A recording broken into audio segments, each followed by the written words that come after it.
मंच पर हमारे क्रांतिकारी सुरवीर बिरसा मुंडा, टंटिया मामा, राणा पूजा भील, गोंडवाना की महारानी रानी दुर्गावती के पावन चरणों पर नमन। इस रामपुरिया की पावन धरती पर खेड़ापति काकड़ा देवता को मेरा नमन, यहाँ के पत्थल देवता को मेरा नमन। आज ये जो महापंचायत हुई है, इस महापंचायत के पीछे क्या उद्देश्य है, इसको वास्तविक रूप से मैं समझाने की कोशिश आपके सामने करूंगा, क्योंकि हम कलेक्टर और एसडीएम के सामने, उनके सामने यहाँ रामपुरिया की जनता के लिए ये जबान दे चुके हैं कि गर्दन कलम हो जाएगी पर जमीन का 1 इंच भी तुमको हम नहीं देंगे। ये गर्दन जब तक घर से अलग नहीं होगी तब तक कलेक्टर साहब और एसडीएम साहब और यहाँ पुलिस वाले तमाम सुन रहे हैं, वो सब ध्यान से, जब तक घर से गर्दन अलग नहीं होगी तुमको जमीन का टुकड़ा भी नहीं देंगे। ये तो सुन के रखिए, ये लिख के रखेंगे।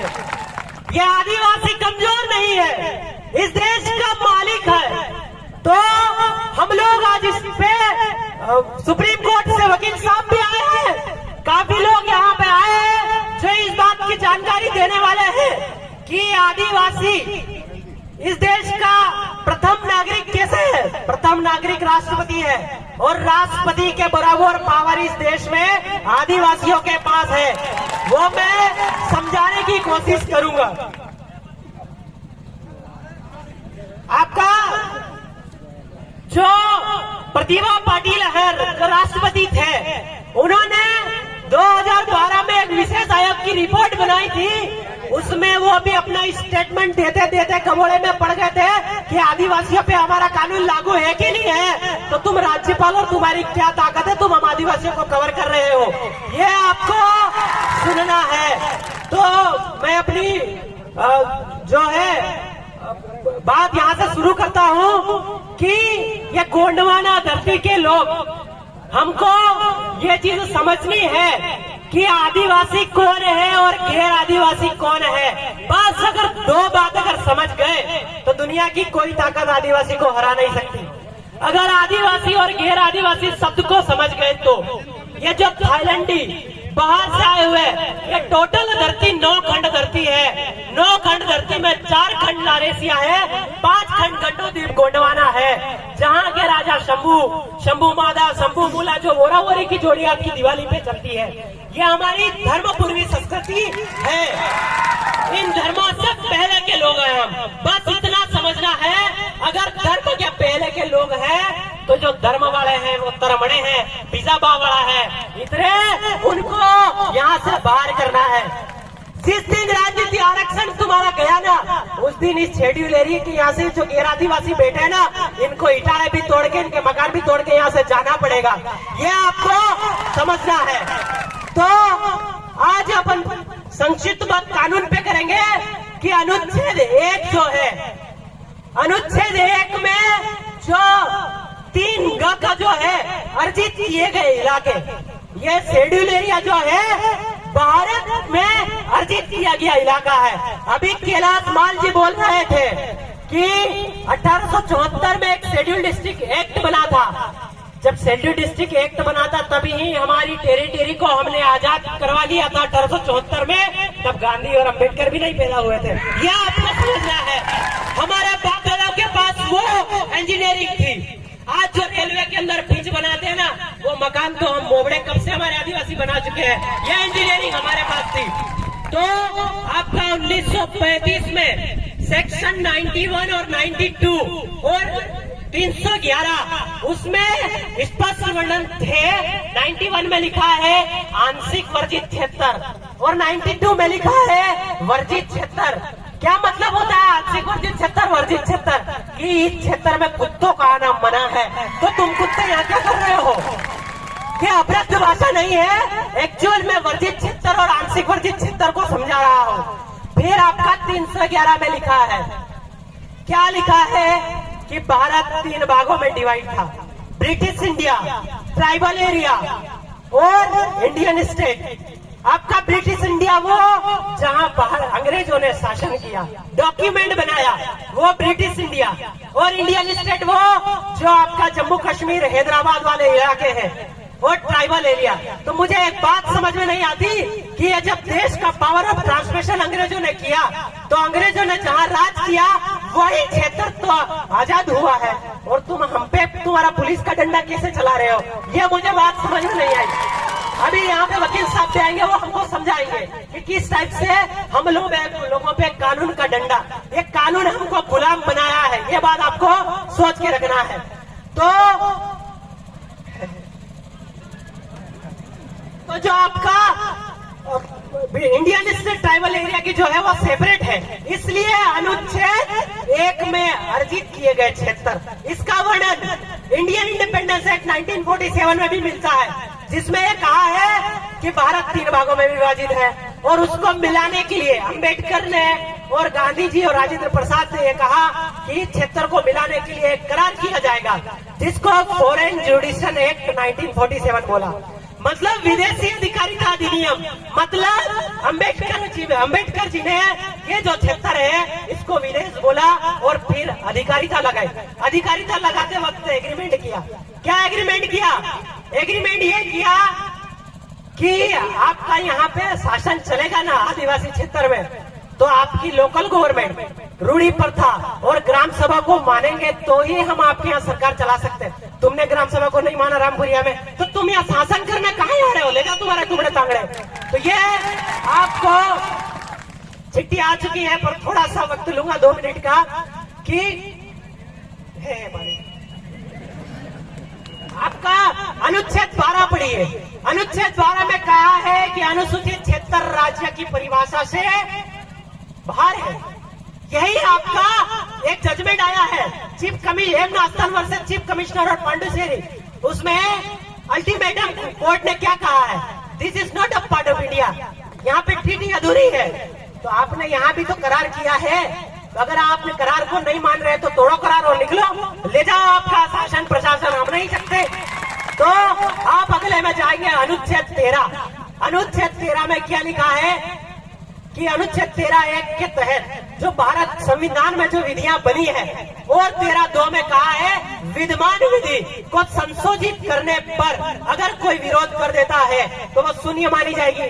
आपका पैसा एक्ट बना, पैसा एक्ट में कुछ गबोड़ा किया, एक्चुअल में शेड्यूल एरिया की साजिश खत्म करने की साजिश थी, हमने विरोध कर दिया, शून्य हो गया। फिर कहा पैसा एक्ट कर रहे हैं। आपका वन अधिकार कानून बना, इससे पहले कोई भी जंगलात और कोई भी वन विभाग हमारे क्षेत्र में नहीं था। आरटीआई लगा के पूछिए कि 1950 में उस जंगलातिया से पूछिए कि बता 1950 से पहले तेरे बाप की जमीन यहाँ कहाँ थी, तो ये बाप की जमीन कैसे बताने लगे। तो मैं उनकी तारीफ भी करना चाहूंगा बीच में कि जिन्होंने खदान के मामले में कहा कलेक्टर साहब तुम सरकारी जमीन कर रहे हो, क्या तुम्हारा बाप रख किया था क्या यहाँ जमीन? तो उन लोगों को मैं क्रांतिकारी जोहार भी बोलना चाहूंगा। तो 13(3) का में लिखा है कि रूढ़ी प्रथा को विधि का बल है। विधि मतलब क्या? विधि मतलब संविधान। संविधान मतलब क्या? कार्यपालिक शक्ति, न्यायपालिक शक्ति और विधायिका, यानी कि एग्जीक्यूटिव जो मजिस्ट्रेट है, पुलिस है और विधायक है, इन तीनों को तो हमारी रूढ़ी प्रथा जेब में रखती है, और तुम कहाँ न्याय दे रहे हो? इस पे एक जजमेंट भी आया है, मैं गलत नहीं बोल रहा हूँ, Palla Kashi Vishwanatham versus state of Andhra Pradesh. उसमें क्या कहा है, ध्यान से सुनना। उसमें कहा है कि judicial magistrate is not judicial magistrate are not punish to the schedule area, कि आपका जो जज साहब है वो आदिवासी क्षेत्र में आदिवासियों को पनिश नहीं कर सकते, दंड नहीं दे सकते। अगर दंड नहीं दे सकते ऐसा लिखा है तो रामपुरिया के साथियों को तुमने जो है जुडिशियल कस्टडी कैसे दे दी, जेल कैसे दे दी, यह भी सवाल है। आपका आईपीसी और सीआरपीसी अनुसूचित क्षेत्र और आदिवासियों पे नहीं लगता है। अरे जब कानून का विस्तार ही हमारे क्षेत्र पे नहीं हुआ है तो आईपीसी और सीआरपीसी लागू नहीं है। इस पे एक जजमेंट आया है, Ratan Singh versus state of Andhra Pradesh. क्या बोलता है? CrPC shall not apply on the schedule area. अरे सीआरपीसी लागू नहीं है, तुम दंड नहीं दे सकते हो, तो आईपीसी कैसे ठोक रहे हो, यह समझ में नहीं आ रहा है। अगर आईपीसी ठोक रहे हो, गलत ठोक रहे हो, आप लोग संविधान को मान नहीं रहे हो, तो देशद्रोह का काम कौन कर रहे हैं? कलेक्टर साहब। तो कलेक्टर साहब ने जो जेल बनाई उसमें कलेक्टर साहब जाना चाहिए कि नहीं जाना चाहिए? तो ये आपको समझना है। और आपका अनुच्छेद 19 जिसको सबका बाप बोला जाता है, जो फंडामेंटल राइट्स है, वो क्या कहता है? इस देश में कहीं भी घूमने की आजादी है, बोलने की आजादी है, व्यापार करने की आजादी है, बस जाने की आजादी है। पर 5 और 6 में क्या कहता है? इस 1, 2, 3, 4, 5, 6 अनुसूचित क्षेत्र जहाँ विद्यमान विधि अधूरीकृत करती है, वहाँ ये बोलने की आजादी, बस जाने की आजादी, व्यापार करने की आजादी लागू नहीं होती है।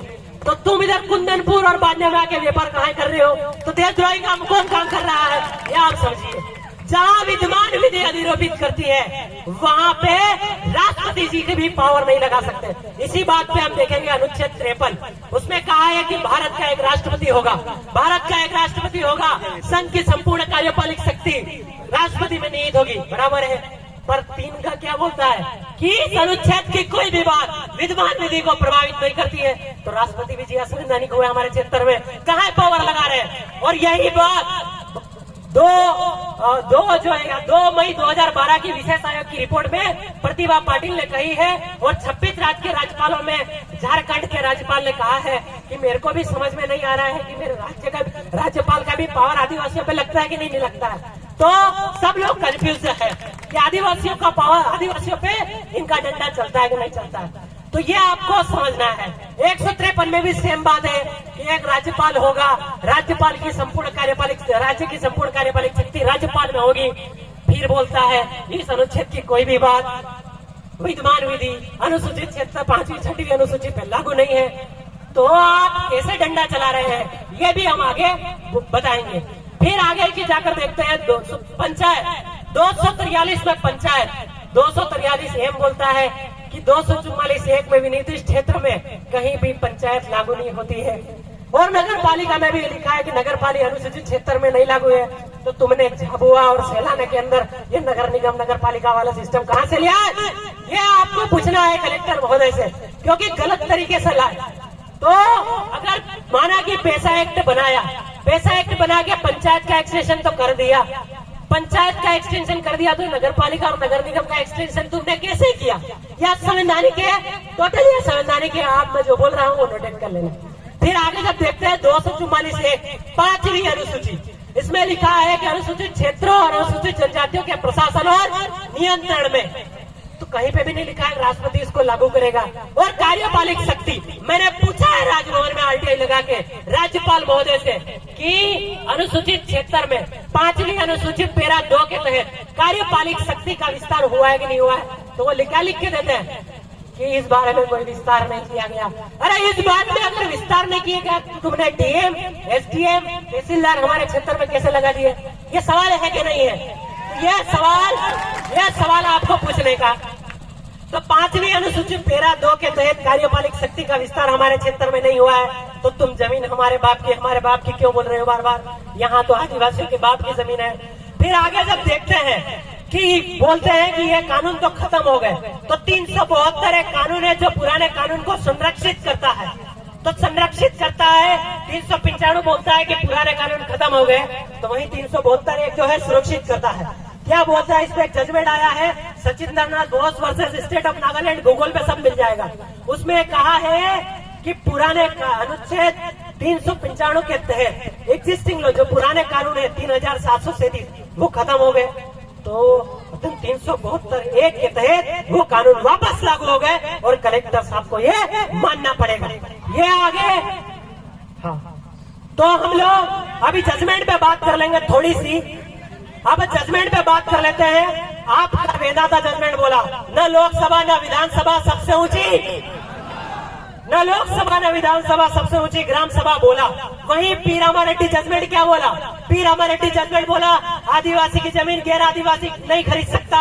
अगर नहीं खरीद सकता, और ये भी कहा आदिवासी की जमीन गैर आदिवासी नहीं, गैर आदिवासी की जमीन भी गैर आदिवासी नहीं खरीद सकता है। तो ये रजिस्ट्रियां फर्जी कैसे करा रहे हो तुम रतलाम और इधर? ये आपको समझना होगा। फिर आपका समता जजमेंट बोलता है, फिर हमारा टीम क्या बोलता है? ओवरऑल ये बोलता है कि अनुसूचित क्षेत्र में सरकार एक व्यक्ति है। फिर बोलता है समता जजमेंट कि आपका जो है अनुसूचित क्षेत्र में सरकार की 1 इंच भी जमीन नहीं है, तो ये तुम हमारी जमीन काहे कर रहे हैं। फिर आपका यह बात आती है कि अनुसूचित क्षेत्र में सरकार की 1 इंच भी जमीन नहीं है, तो आपकी भू राजस्व संहिता की 165 धारा 6 के तहत आदिवासी की जमीन गैर आदिवासी नहीं ले सकता है। तो क्या सरकार आदिवासी है जो गैर आदिवासियों की जमीन ले रही है? आदिवासियों की जमीन लेने के लिए सरकार को आदिवासी होना चाहिए, क्योंकि सरकार आदिवासी है नहीं, तो आदिवासी की जमीन गैर आदिवासी कैसे ले रहा है? गैर आदिवासी सरकार हुई। फिर आगे बोलता है कि हर न्यायालय के जजमेंट दिए हैं, वो अनुच्छेद 141 के तहत हर न्यायालय पे लागू है। तो हर न्यायालय पे लागू है, तो आईपीसी की धारा 124 क्या बोलती है कि जो न्यायालय के जजमेंट को नहीं मानता है वो कौन है? कौन है? तो कलेक्टर साहब नहीं मान रहे हैं, एसडीएम साहब नहीं मान रहे हैं, तो वो कौन हुए? तो ये बात आपको यूनिटी के साथ रखनी है। हमारे 5 भाइयों ने यह सवाल पूछा था, तो इन्होंने जुडिशियल कस्टडी दे दी थी, वो भी असंवैधानिक है।